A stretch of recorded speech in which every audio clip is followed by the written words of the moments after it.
Apocalipsis capítulo 1, versículo 1. Apocalipsis capítulo 1, versículo 1, dice la palabra de Dios: la revelación de Jesucristo que Dios le dio para manifestar a sus siervos las cosas que deben suceder pronto, y la declaró enviándola por medio de su ángel a su siervo Juan. Oramos. Querido Padre Celestial, gracias por estar con nosotros, gracias por los amigos y amigas presentes, gracias por los hermanos y las hermanas que nos acompañan. Señor, gracias por todos aquellos y aquellas que nos siguen a través de la radio, la internet y la televisión en cualquier lugar del mundo. Permita hoy, Padre eterno, que su presencia sea con cada uno de nosotros. Y ahora le rogamos, Señor, que el Espíritu Santo nos traiga palabra de vida para la vida eterna. Que no recibamos palabra de hombre, pero la palabra de Jehová, que vive y permanece para siempre. Señor, habilítenos para estar en el Espíritu y comprender las cosas espirituales. Quite todo ruido de nuestra mente y haga posible, Señor, que su verdad anide en nosotros y nos cambie, nos transforme y deje en nosotros sus bendiciones abundantes. Amén. Bendiga a cada persona presente y diríjanos en el nombre de Jesús. Amén. Durante la semana estamos trabajando, se pueden sentar. Durante la semana estamos trabajando con la serie Un refugio para la familia. El libro que estamos estudiando es el libro de Apocalipsis.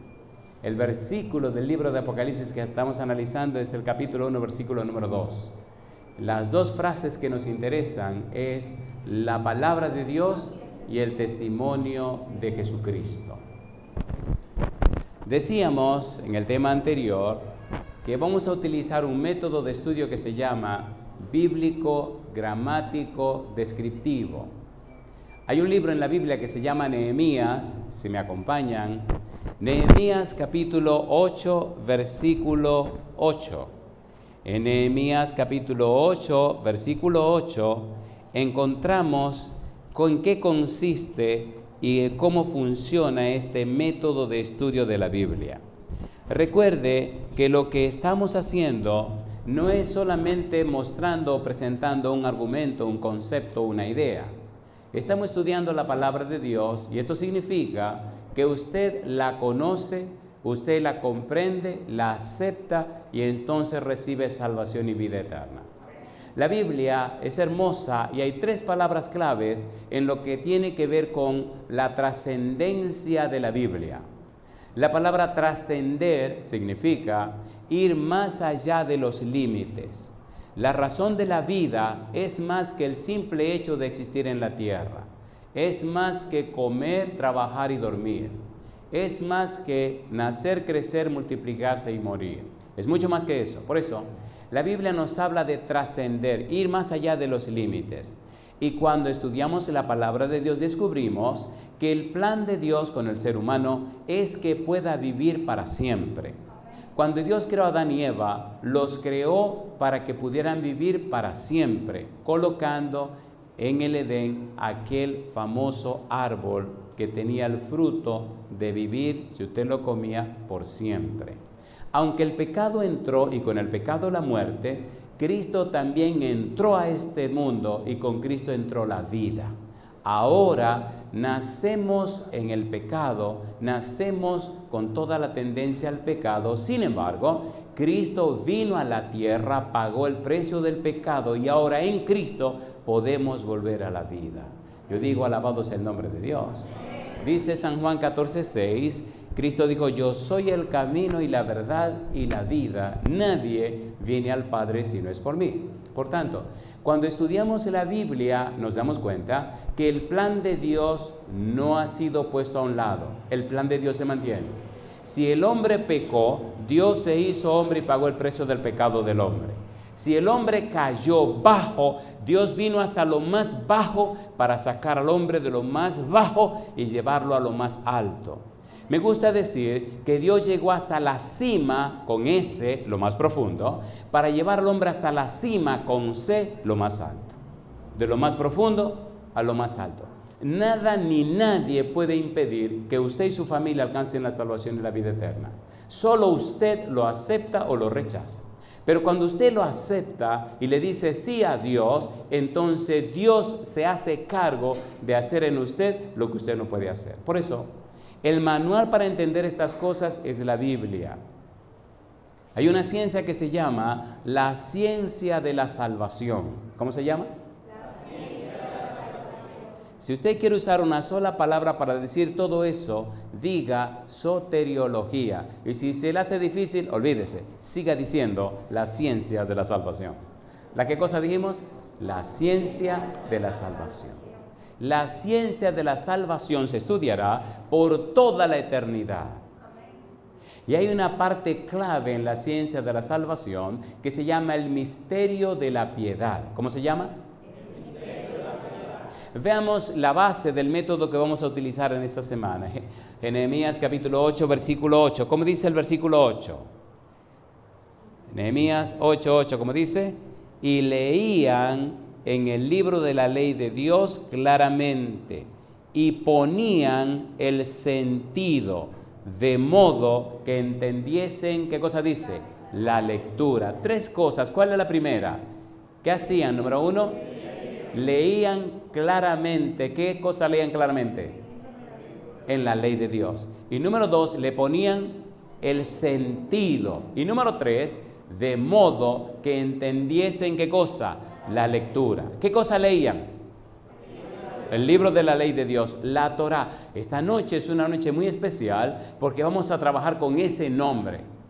¿Qué significa Torá? ¿Cuál es el valor de la palabra Torá? ¿Por qué la usa tanto Dios? ¿Por qué la usa tanto el Antiguo Testamento? ¿Por qué la repite Cristo en el pensamiento judío? ¿Y por qué se envuelve en el libro de Apocalipsis? Ponga cuidado.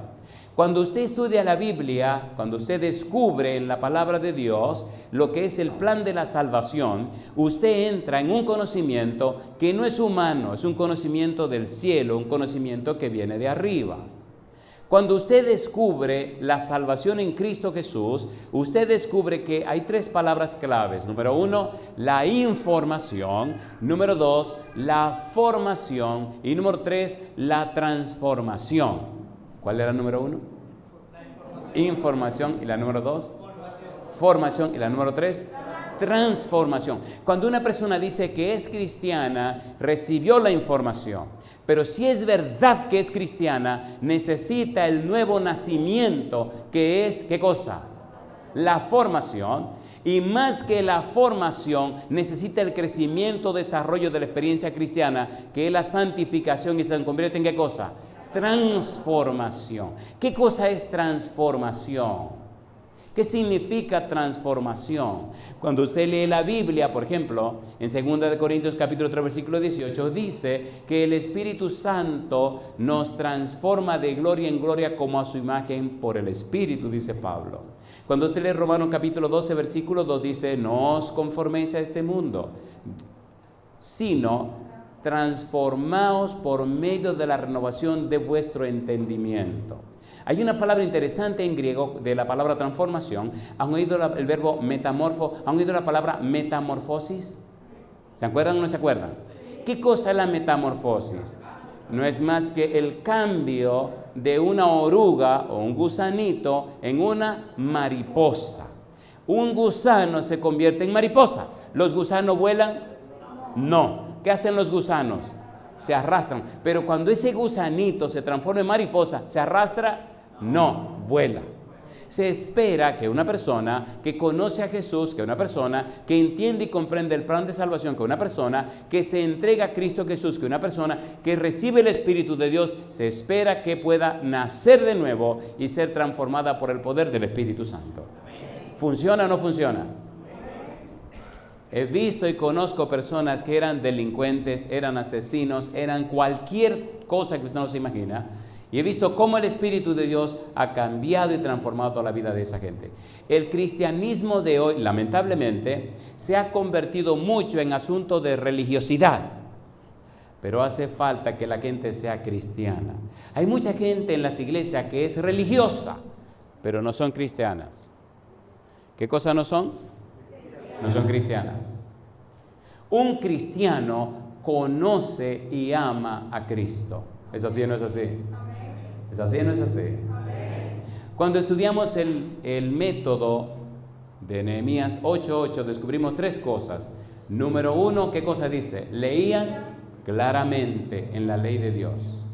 Número 2, le ponían el sentido. Y número 3, ¿qué cosa? De modo que entendiesen la lectura. El método que usamos entonces se llama bíblico, gramático, descriptivo. ¿Cómo se llama el método? Bíblico, gramático, descriptivo. Bíblico porque solo utilizaremos la Biblia. No es lo que diga el pastor, ni lo que digan los teólogos, ni lo que diga la ciencia, ni lo que opine la gente. No. Es lo que Dios dice en su palabra. ¿Quién tiene la última palabra? Dios. ¿Quién inspiró la Biblia? Dios. De modo que no es lo que usted piensa o lo que usted crea, ni lo que yo pienso o lo que yo crea. Es lo que piensa y lo que cree Dios. Dice la Biblia, sécase la hierba, marchítase la flor, mas la palabra de Jehová el Dios nuestro permanece ¿por cuánto tiempo? Para siempre. Entonces, si la palabra permanece para siempre, ¿dónde debo apoyarme? En la palabra. ¿De qué debo llenarme? De la palabra. Mi familia tiene que ser dirigida ¿por qué cosa? Por la palabra de Dios. ¿Es así o no es así? ¿Es así o no es así? Dios está comprometido con su palabra, no está comprometido con nadie más. Por tal razón, esta semana necesitamos estudiar la palabra de Dios. Piense usted, 400 años atrás, ¿cuántas generaciones han pasado? Los agarré. Una generación tiene 40 años. ¿Cuántas generaciones han pasado? 10. ¿Dónde estaba usted 400 años atrás? Imagínese. No estaba ni usted, ni su papá, ni su abuelo, ni su bisabuelo, ni su tatarabuelo, y sigue hablando de abuelo para atrás. Así que usted no andaba por aquí. Ahora, 10 generaciones más adelante, ¿dónde estará usted? Imagínese. Entonces tenemos que saber que nuestra vida es ahora. Nuestra vida es ¿cuándo? Hoy. Hoy tenemos que hacer los arreglos con Jehová. Hoy tenemos que estar arreglados con Dios. Hoy tenemos que entender la palabra de Dios. ¿Es cuándo? Hoy. Hoy. De allí la importancia de lo que tenemos que estudiar. Ponga cuidado, por favor, a lo que empezaremos a estudiar hoy. Ponga mucho cuidado. Recuerde, el método es bíblico, gramático, descriptivo. No es lo que diga el pastor, es lo que dice ¿quién? La palabra de Dios, lo que dice Dios. Ahora, ¿usted le cree a Dios? ¿Cuánto le creen a Dios? ¿Ven que yo no pregunté que si usted cree en Dios? ¿Cuál fue la pregunta que dije? ¿Usted le cree a Dios? ¿La palabra, es esta la palabra de Dios? A ver si o no. Primera de Pedro capítulo 1, vamos rapidito. Primera de Pedro capítulo 1, versículo 21. ¿Qué dice el versículo 21? Me gusta la Biblia porque la Biblia es, ¿qué cosa? Es la palabra de Dios. Segunda de Pedro capítulo 1, versículo 21. Dice la Biblia, porque nunca la profecía fue traída por voluntad humana, sino que los santos hombres de Dios, ¿qué dice? Hablaron, ¿cómo? Siendo inspirados ¿por quién? Entonces, ¿este libro es un invento del hombre o es un proyecto de Dios? ¿Puedo confiarle a Dios mi familia con lo que dice este libro? ¿Sí o no? Cuando usted actúa, cuando usted piensa, cuando usted hace las cosas contrario a lo que este libro dice, usted está completamente acabado. Usted no tiene futuro. No importa quién sea usted. No importa el rango, la jerarquía que tenga, los conocimientos que tenga. No importan los títulos que usted tenga. Usted está fracasado. Usted no tiene futuro. Decía esto así en cierto lugar donde la gente son muy fina, muy estudiada, muy capacitada, con muchos títulos. Y alguien me enfrentó cuando terminó todo. Me dice, ¿por qué usted habla así? Digo, porque eso es lo que dice la palabra de Dios. Eso es lo que dice Dios. ¿Dijo o no dijo Jesucristo? Sin mí, nada podéis hacer. ¿Es cierto o no es cierto? ¿Cuánto podemos hacer sin Cristo? Y todo lo que hacemos sin Cristo, ¿en qué se convierte? En nada. Y me dice, entonces usted se apoya en la Biblia, ¿sí? ¿Usted cree en la Biblia, sí? ¿Usted entiende? Sí, la Biblia y la Biblia. Y si usted está equivocado, no estoy equivocado, porque es la palabra de Dios. Si la Biblia estuviera equivocada, ¿hace tiempo lo hubieran quemado o no? A ver, ¿sí o no? ¿Sí o no? ¿Cómo es que la ciencia y la tecnología han avanzado tanto y no han podido destruir la Biblia? La ciencia ha cambiado 1,000,000 de veces y sigue la misma Biblia, ¿o no? ¿Sí o no? Dice en Filipenses 2:13, porque Dios es el que en vosotros produce, así el querer como el hacer, por su buena voluntad. Hasta que usted no acepte a Dios, hasta que usted no le crea a Dios, hasta que usted no camine como Dios dice, no hay futuro. Pero cuando usted decide aceptar lo que Dios dice, no tiene nada de qué preocuparse. Dios es fiel a sus promesas y Él cumple lo que promete. ¿Estamos listos? ¿Seguro? Apocalipsis capítulo número 1, versículo 2. Vamos a empezar aquí. Vamos rapidito. Tenemos cosas lindas que estudiar. Apocalipsis capítulo 1, versículo 2. Recuerde, estamos trabajando con el libro de Apocalipsis donde se encuentra un refugio para la familia. El refugio es Dios. Le voy a hacer un pequeño pantallazo del libro para que vean a Dios envuelto en todo el libro. Y cómo Dios está envuelto en el asunto de cuidar a su familia. Dios quiere trabajar con tu familia. Dios quiere proteger a tu familia. Dios quiere salvar tu familia. Dios quiere bendecir tu familia. Sin embargo, Dios es un Dios de principio. Si usted hace como le da la gana y vive como usted quiere, así no funciona la cosa. Dios tiene principios. Si usted los acepta y los integra, Dios cumple sus bendiciones y cumple su promesa en usted. Pero usted necesita creerle a Dios. En Apocalipsis capítulo 1, versículo 2, el versículo 9, capítulo 6, versículo 9, capítulo 12, versículo 17, capítulo 14, versículo 12, capítulo 19, versículo 10, capítulo 20, versículo 4, aparece la misma frase: la palabra de Dios y el testimonio de Jesucristo. Todo gira en torno a esas dos frases, en el libro entero y en la Biblia entera. Ponga cuidado.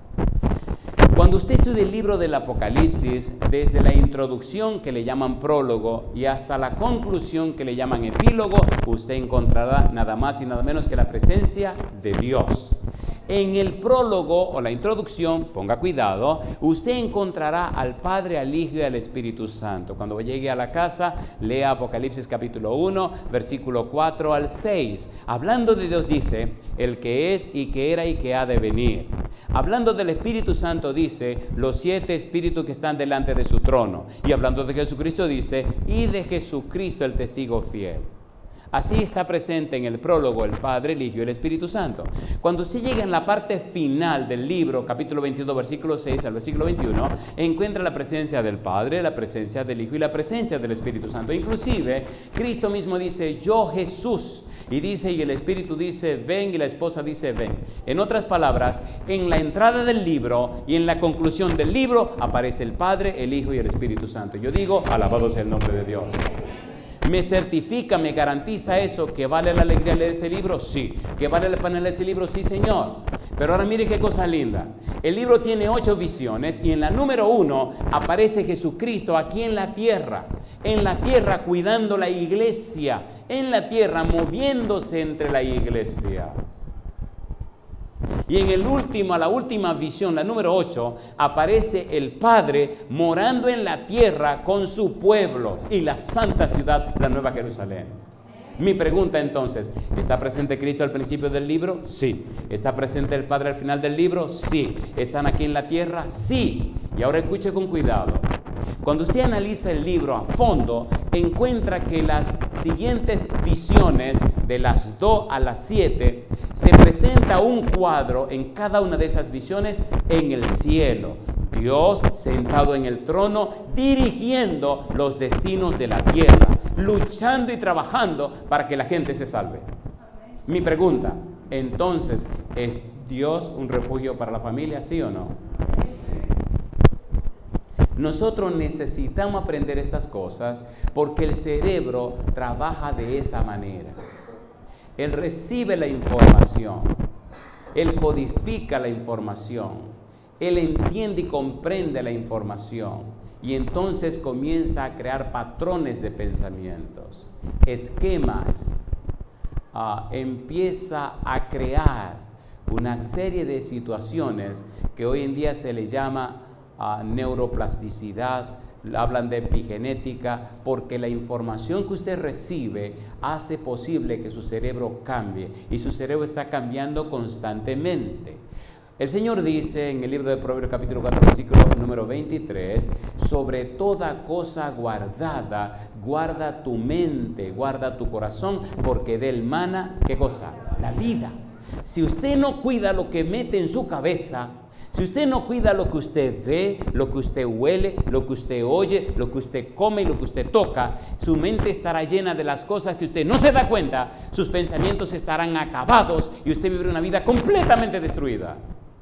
En cambio, si usted le hace caso a Dios, por ejemplo, en Proverbios capítulo 23, versículo 26, dice la Biblia, dice Dios, dame, hijo mío, tu corazón y miren tus ojos por mis caminos. Dame, hijo mío, tu mente. Al venir aquí, en este día, al seguir la programación que usted está siguiendo donde quiera que se encuentre, usted está diciendo, bueno Dios, le estoy dando una oportunidad para que su palabra entre a mi mente. Si la palabra de Dios entra a tu mente, si la palabra de Dios penetra en lo profundo de tu mente, si la palabra de Dios logra informarle a tu mente y tú dices sí a lo que Dios expresa, entonces empieza la formación. Si esa palabra sigue fluyendo en tu mente, entonces se produce, ¿qué cosa? La transformación. Y la gente dice, ¿y qué pasó contigo? Tú no eres la misma persona. ¿Qué fue lo que te pasó? Y la persona le contesta, es que Dios está trabajando en mi vida. Y digo, alabado sea el nombre de Dios. Matrimonios que han estado para divorciarse, de repente desaparece la razón del divorcio. Muchachos que están acabados, su vida es cambiada y transformada. Hombres que eran, le cuento una historia. En la ciudad donde vivo, la ciudad de Houston, hay una iglesia y tenía que predicar en esa iglesia un sábado en la mañana y en la tarde. Y ese día salgo del templo, voy al baño y cuando vengo me espera un señor, una dama y su hijo. En Houston tenemos tuvimos muchos años un programa de radio, ahora hay una programación en la televisión. Y cuando vengo me detienen y el señor me mira, se sonríe y los ojos se llenan de lágrimas. Y me dice, hace mucho que lo quería conocer. Le dije, bueno, ¿cómo lo puedo servir? Y entonces empezó a contarme. Me dice, mire, yo tengo años oyendo y viendo los sermones suyos por la televisión, por la internet, YouTube, qué sé yo. Y usted no sabe cómo Dios ha cambiado mi vida después de que oigo sus sermones y sigo y creo en la palabra de Dios. Mire, pastor, yo era, y comenzó a llorar. Y ya no pudo volver a hablar. Y lloraba y lloraba y lloraba. Vino y me abrazó. La señora comenzó a llorar. El muchacho comenzó a llorar. Y entonces le pregunté, bueno, si ustedes arrancan a llorar todos, ¿quién es que me va a contar? Empezaron a reírse. Entonces dice la señora, yo le voy a contar. Este hombre era insoportable. Yo pensaba divorciarme. Este hombre era lo más incómodo que usted se puede imaginar. Este hombre, y empezó a decir todas las cosas que usted no se imagina, era la esposa. Y después que terminó, él como que tomó un poco de aire y dice, eso no es ni la mitad de lo malo que yo era. Y me decía, eso no es ni la mitad. Digo, o sea, que todo lo que ella diga lo voy a tener que multiplicar por 2. Me dice, pastor, yo no me soportaba yo mismo. Hasta que empecé a oír los sermones y estudiar la Biblia.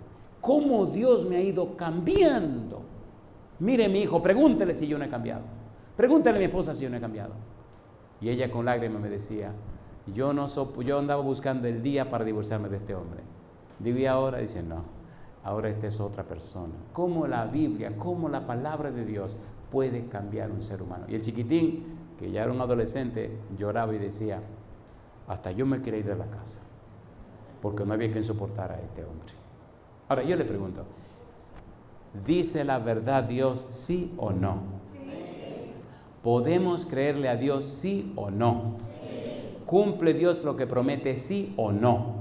Entonces, ¿por qué la gente no lo hace? ¿Quieren saber por qué no lo hace la gente? A ver, ¿quieren saber o no quieren saber? ¿Quieren saber o no quieren saber? A ver, ¿sí o no? Hay un diablo que no quiere que usted crea. ¿Y sabe lo que hace?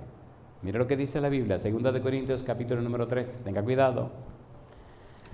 2 Corintios capítulo 3. Por eso necesitamos la palabra de Dios, necesitamos las Sagradas Escrituras, necesitamos la Biblia, necesitamos que la gente llene la cabeza con la Biblia. Lo único que el enemigo no soporta es la palabra de Dios. Un argumento se discute con otro argumento, un razonamiento con otro razonamiento, un pensamiento con otro pensamiento, pero la palabra de Dios, Satanás se estremece. Solo la Biblia puede cambiar la mente de la gente, solo la palabra de Dios puede cambiar y transformar la vida de una persona. He visto gente en la cárcel, he visto gente en la calle, he trabajado con delincuentes, he trabajado con todo tipo de gente, he trabajado hasta con personas que rabiosas, con los ojos rojos, furiosos, me dicen, eso es mentira que Dios perdona todos los pecados. Y yo no lo puedo creer. ¿Cómo me puede perdonar a mí? Usted no sabe quién soy yo. Y yo me sonrío, lo miro a los ojos con mi mirada tranquila y le digo, lo que pasa es que usted no sabe quién es Dios. Dice, ¿cómo? Ese es su problema. Usted sabe quién es usted, pero usted no conoce a Dios. No, yo no lo conozco, pero es que no puede haber un Dios que me perdone a mí. ¿Usted sabe quién soy yo? Digo, un pobre pecador como yo. No, yo soy más que eso. Digo, un malísimo pecador. Sí, más que eso. Bueno, pues, diga usted. Digo, mire amigo, la Biblia dice, 1 de Juan capítulo 9, versículo 7, y la sangre de Jesucristo nos limpia, ¿de cuánto pecado? De todo pecado. Eso no puede ser, decía él. Digo, el problema es que usted lo quiera creer. Ya Dios se lo dice. Si usted no lo quiere creer, se lo va a llevar el diablo. Pero si usted le cree a Dios, Dios perdona todos los pecados. Compadre, ese tipo se estremecía, rabioso, furioso y asustado. Usted sabe la gente que yo he matado. Usted sabe la maldad que yo he hecho. Usted sabe, y comenzó a decir todo lo malo que había hecho. De hoy dice, la sangre de Jesucristo, su Hijo, nos limpia de todo pecado. ¿Es verdad o mentira? ¿Usted lo cree? ¿Seguro que usted lo cree? ¿Está seguro que usted lo cree? ¿Seguro que usted lo cree? 2 Corintios capítulo 3. Mire lo que hace el enemigo. Versículo número 13. Y no como Moisés, que ponía un velo sobre su rostro para que los hijos de Israel, ¿qué cosa dice? No fijaran la vista en el fin de aquello que había de ser abolido. ¿Y qué dice ahora? Pero el entendimiento de ello, ¿qué pasó? Se embotó, porque hasta el día de hoy, cuando leen el antiguo pacto, les queda el mismo velo no descubierto, el cual por Cristo es, ¿qué cosa? Quitado. Embotó. Embotar dice ponerse como una piedra, ponerse como una roca. ¿Han oído esta palabra o no la han oído? Hay una frase que en italiano es testa dura, pero nosotros decimos, ¿qué cosa? Testarudo. ¿Sí o no? A ver, ¿cómo decimos nosotros? Testarudo. Y los italianos que inventaron la palabra dicen testa dura. Testa de cabeza. Tiene la cabeza como ¿qué? Dura, como un coco, compadre. Hay gente con la cabeza como un coco. No entienden. ¿O no? Y algunos cuando hacen una fechoría, alguna cosa mala que no quieren hacer, dicen, ay. ¿Lo hacen o no lo hacen? Tienen una cabeza de piedra. Y eso es lo que dice. El enemigo le embotó el entendimiento. Le puso el entendimiento como una piedra. No entienden. Por eso necesitan la Biblia. Capítulo 4, versículo 4. Vamos rapidito. Mira lo que dice el capítulo 4, versículo 4. En los cuales el Dios de este siglo, el demonio, Satanás, ¿qué dice ahora? Cegó el entendimiento de los incrédulos para que no les resplandezca la luz del evangelio de la gloria de Cristo, el cual es la imagen de Dios. ¿Quién les cegó el entendimiento? El enemigo. No quiere que entiendan, y la única manera que pueden entender es con la Biblia. No argumente con la gente, cítele la Biblia. No entre en razonamiento con la gente, menciónenle los versículos de la Biblia. Lea la Biblia, llene su cabeza con la Biblia. No discuta, no pelee, cite la palabra de Dios. Cuando Satanás tentó a Cristo, ¿qué fue lo que Cristo dijo? Escrito está en la Escritura, escrito está. ¿Lo hizo Cristo o no lo hizo? Cuando Cristo predicaba, ¿qué cosa decía? Escrito está. Cuando lo enfrentaban, ¿qué decía? Escrito está. San Lucas capítulo 24, versículo 44 dice, porque era necesario que se cumpliese todo lo que estaba escrito de mí en la ley de Moisés, en los profetas y en los salmos. San Juan capítulo 5, versículo 39, escudriñáis las escrituras porque a vosotros parece que en ella tenéis la vida eterna. Ellas dan testimonio de mí. ¿A dónde citaba Cristo? La Biblia. ¿De qué hablaba Cristo? De la Biblia. ¿Dónde se enfocó Cristo? En la Biblia. Si usted es cristiano, muéstrele la Biblia a la gente, no argumente, no pelee, no discuta. Menciónele, preséntele la Biblia.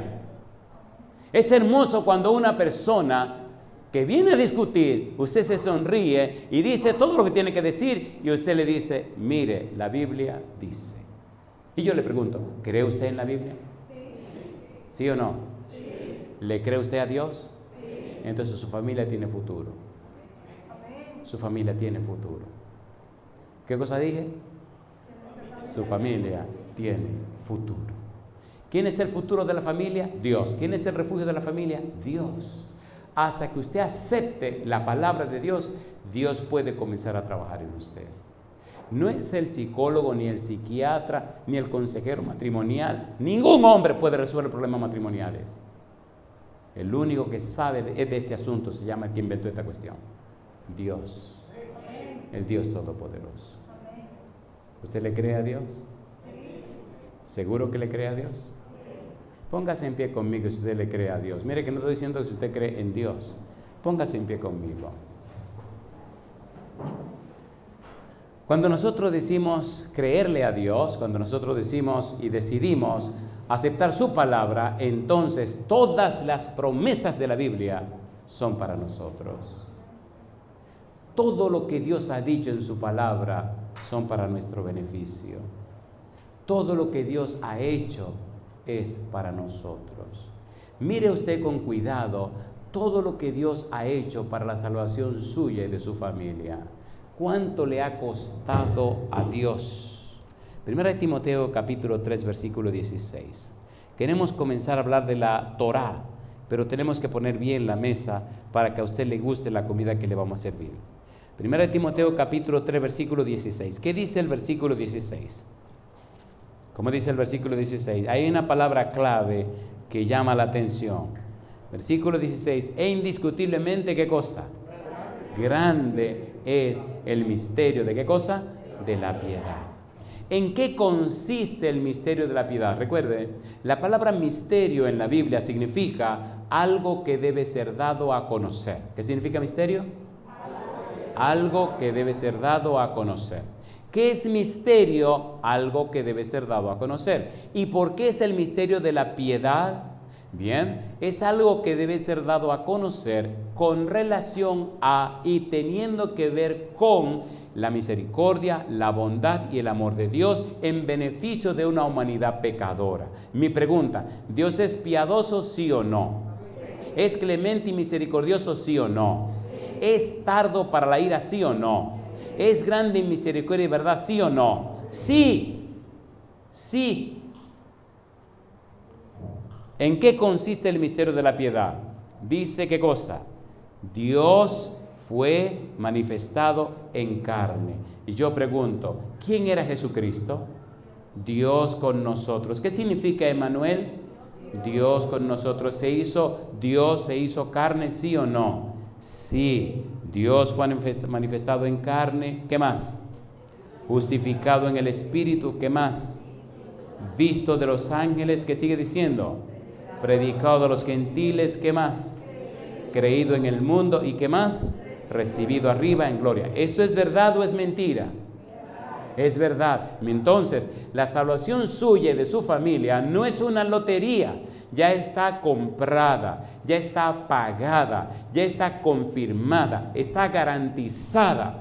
La palabra de Dios le asegura a usted que en Jesucristo hay salvación y vida eterna. ¿Es hermoso o no es hermoso eso? Ahí al ladito hay un libro que se llama Hebreos, capítulo 2, versículo número 14. Dice el versículo 14, así que por cuanto los hijos participaron de carne y sangre, él también participó de lo mismo para destruir por medio de la muerte al que tenía el imperio de la muerte, esto es, ¿a quién? Al diablo. ¿Dios se hizo carne, sí o no? ¿Sí o no? Pues sí, el Señor Jesús se hizo carne para resolver el problema de nuestro pecado. Capítulo 10, Hebreos capítulo 10, versículo número 5, ¿cómo dice? Por lo cual, ¿qué dice ahora? Entrando en el mundo dice, sacrificio y ofrenda no quisiste, ¿y qué dice ahora? Mas me preparaste, ¿qué cosa? Cuerpo. Tomó Cristo un cuerpo humano, vino Cristo y se hizo hombre en la tierra, ¿sí o no? Sí. Dios fue manifestado en carne. Mi pregunta entonces, ¿deberíamos nosotros darle un espacio en nuestra vida al Señor Jesús?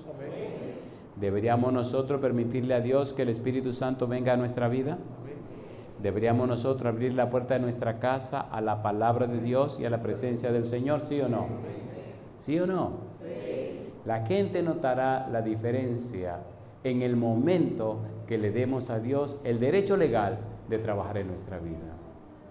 Aunque usted no sepa leer ni escribir, aunque usted sea un doctor en medicina o un doctor en leyes, un doctor en lo que usted quiera, no importa que usted sea negro o blanco, que sea rico o pobre, no importa cuál sea su status quo, lo que importa es si tiene o no tiene a Dios.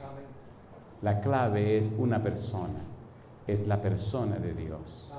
Hasta que no conocemos a Dios, la vida no tiene el sentido que necesita tener. Mira lo que dice Jeremías capítulo 9, versículos 23 y 24. Necesitamos entender la Torá. La palabra Torá significa instrucción. Y ya veremos en algún momento la belleza de este término.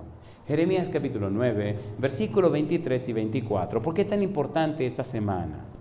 No importa cuántos años usted tenga en la iglesia, necesita esta semana. ¿Qué dice el versículo 23, Jeremías capítulo 9? ¿Cómo dice Dios? Así dice ¿quién? ¿Está hablando Dios o no está hablando Dios? Sí, dice el versículo 23, así dijo Jehová, no se alabe el sabio en su sabiduría, ni en su valentía se alabe el valiente, ni el rico se alabe en sus riquezas. ¿Quién está hablando? Dios. ¿Usted le cree a Dios? A ver, ¿usted le cree a Dios, sí o no? Ahora, Dios le dice a usted, más, alábese en esto, el que se hubiere de alabar, ¿qué cosa? En entenderme, ¿y qué más? Y conocerme, que yo soy Jehová, que hago misericordia, juicio y justicia en la tierra, porque estas cosas quiero, dice Jehová. ¿Es hermoso conocer a Dios? Sí. Hasta los ángeles quieren conocer a Dios. Permíteme bajar el tren de aterrizaje para que este avión llegue a su destino con algunas preguntas. Pregunta número 1. ¿Es hermoso estudiar la Biblia, sí o no? ¿Se han dado cuenta que mientras uno más estudia la Biblia, como que el tiempo se va y uno no se da cuenta? ¿Lo han notado o no lo han notado? Por ejemplo, ya el tiempo se nos acabó. Y hay que prepararse para irse a la casa. La Torá tenemos que estudiarla, pero pienso que es importante entender lo que hay que entender antes de entender lo que debe ser entendido. Ay, mamacita Lela. Ay, mamá. Sí, es bueno entender lo que es la Torá, pero es bueno comprender el valor de la palabra de Dios, porque ahí está contenida la instrucción, la ley de Dios, las enseñanzas de Dios, el conocimiento de Dios. En el libro de Nehemías vimos que dice que leían claramente en la ley de Dios, en la ley de Moisés, en la Torá. Vamos a poner la mesa y vamos a terminar cuando usted quiera seguir para que tenga que venir mañana. En el libro de Isaías, en el capítulo 8, el versículo 20, mire lo que dice la Biblia. la clave y el secreto para tener éxito en la Biblia. Lo que Dios determina para que a usted le vaya bien. ¿Qué dice el capítulo 8, versículo 20? ¿Cómo dice el versículo 20? A la ley y al testimonio, si no dijere conforme a esto, ¿qué cosa dice? Es porque está en oscuridad, está en tiniebla. Si la clave del éxito en la vida es la ley y el testimonio, necesitamos entender qué es esto de la ley y el testimonio. A la ley y al testimonio. La palabra ley en ese lugar es la palabra Torah. La palabra Torah se define como instrucción. La palabra Torah se define como los dictados de Dios, como las enseñanzas de Dios, como el testimonio de Dios. Cuando usted lee la Biblia y busca un significado en el diccionario, dice Torah, un sustantivo femenino que significa instrucción, dirección, la ley, la Torah, toda la ley. Y yo le pregunto, ¿se atreve usted en esta noche a entregar su vida y su familia para que sean dirigidas por Dios? ¿Sí o no? ¿Le gustaría a usted y su familia recibir la instrucción de Dios? ¿Sí o no?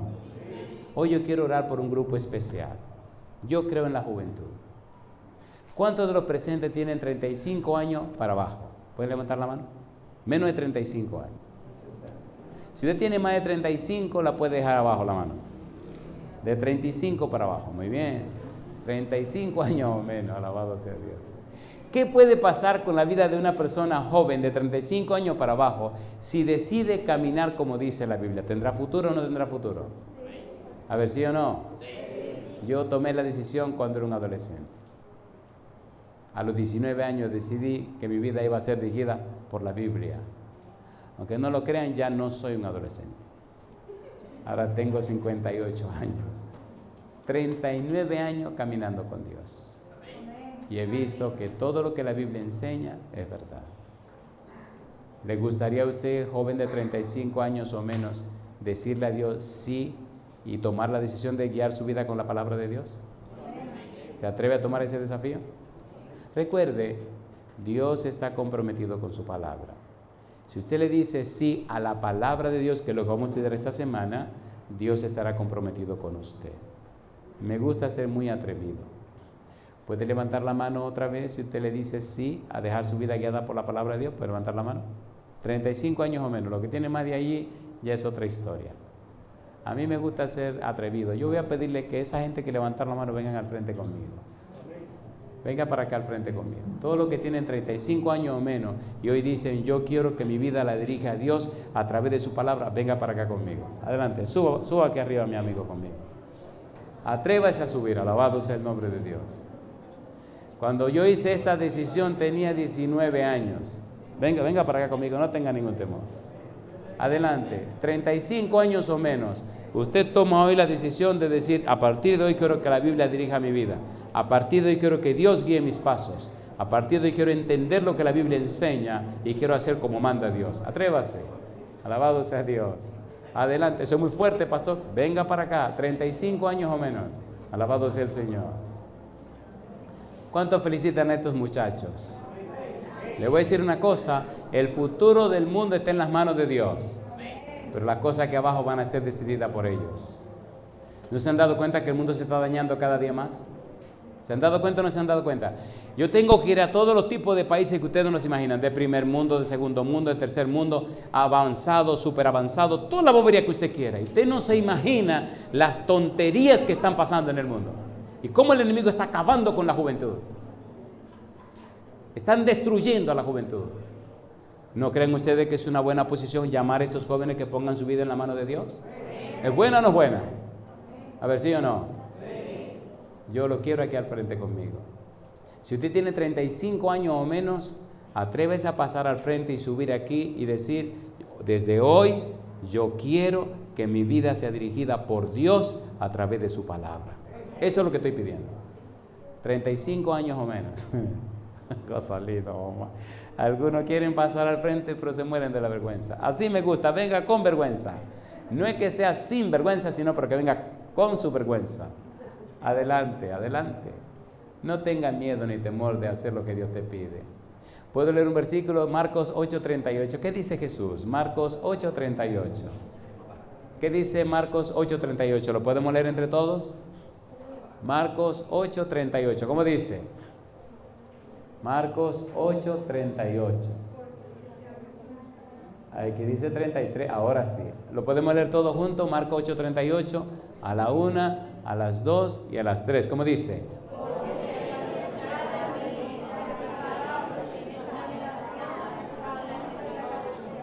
El Hijo del Hombre se avergonzará también de él cuando venga en la gloria de su Padre con los santos ángeles. Si a usted le da vergüenza pasar al frente aquí para decirle a este grupito que está aquí y a ese grupote grandísimo que está allá en cualquier rincón de la tierra, que usted va a dejar que la Biblia le guíe la vida para que Dios dirija su vida, entonces usted está peligroso. Alabado sea Dios. El cielo es de los niños. Alabado sea Dios. 35 años o menos, lo estamos esperando todavía. ¿Se imagina qué pasaría en toda esta zona si la juventud decidiera consagrarse a Dios? ¿Cuántos son papá, mamá, familiares de algunos de los jóvenes que están aquí al frente? ¿Pueden levantar la mano? Usted, papá, la mamá, un familiar, lo trajo, un amigo suyo, un visitante. Pónganse en pie, todos los que son familiares, algún relacionado con esto, con lo que están. Pónganse en pie, porque esto hay que apoyarlo, ¿o no? ¿O no? Yo recuerdo cuando llegué a la iglesia, tenía 18 años, 1978, 8 de febrero, 1978, 18 años, un domingo a las 8 de la noche. Todo con 8, pero me bauticé un 30 de junio de 1979. Y le doy gracias a Dios, porque ese día se predicó, porque hay tantas versiones de la Biblia, habló el hermano Pedro Bisonó, y ese día empezó mi amor por la palabra de Dios. Querido joven, querida joven, la clave del éxito está en las manos de Dios. La clave del éxito está en la palabra de Dios. ¿Con qué limpiará el joven su camino? Con guardar tu palabra. Te doy la última oportunidad ahora. Si tú sabes que debe pasar al frente, ponte en pie y ven con nosotros. Invito a todos a ponerse en pie para que terminemos esta reunión. Pero joven, si debe pasar al frente, ven ahora. En esta semana vamos a estudiar la palabra de Dios. Vamos a conocer a Dios. Y permitamos que el Espíritu Santo toque los corazones de la gente. No es lo que diga el pastor predicador, no, es lo que dice Dios. Si usted nos sigue a través de la radio, o usted nos sigue a través de la televisión, o a través de la internet, recuerde, sea joven o adulto, la clave está en dejarse guiar por la palabra de Dios. Bueno, pienso que es una cortesía, hago la pregunta también. Todos los que tienen más de 35 años quisieran hoy levantar la mano y tomar la decisión de permitirle a Dios que le guíe la vida a través de la palabra. ¿Pueden levantar la mano? Los mayores de 35 años. Entonces, oremos. Querido Dios, gracias por su palabra. Gracias por darnos a Cristo Jesús. Señor, gracias por la obra del Espíritu Santo. Gracias por el ministerio de los ángeles. Padre eterno, permítanos vivir en el Espíritu y no más en la carne. Hoy, Padre, como ministro del Evangelio, presentamos delante de usted cada uno de estos jóvenes y jovencitas que han pasado al frente.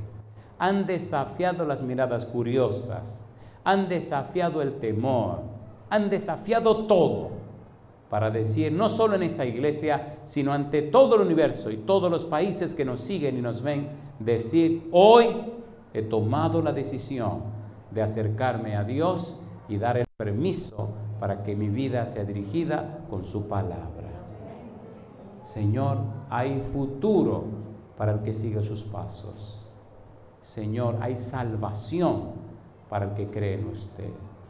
Por eso, como ministro del Evangelio, le ruego que el Espíritu Santo descienda en esta hora sobre cada uno de ellos y ellas. Oramos también por los adultos presentes que han levantado su mano para aceptar su palabra y aceptar seguir en sus sendas, Señor. Han aceptado vivir para la gloria de su nombre. Y a todos aquellos y aquellas que nos siguen a través de la radio, la televisión o la internet, le pedimos también, Señor, a los que han tomado la decisión, que su Espíritu les alcance donde quiera que estén. Que a partir de hoy el Espíritu comience una obra de transformación, que produzca en ellos una metamorfosis, un cambio profundo, y sus vidas reflejen a Cristo Jesús. Gracias por la oportunidad de reunirnos en este día. Gracias por su compañía bendita. Gracias por su palabra santa. Gracias por Cristo Jesús. Hoy le alabamos y le bendecimos, Señor. Le adoramos, le aceptamos, damos gloria a su nombre y damos gracias en el nombre de Jesucristo. Amén, Señor. Amén, Señor Jesús. Amén. Que Dios le bendiga. Feliz noche.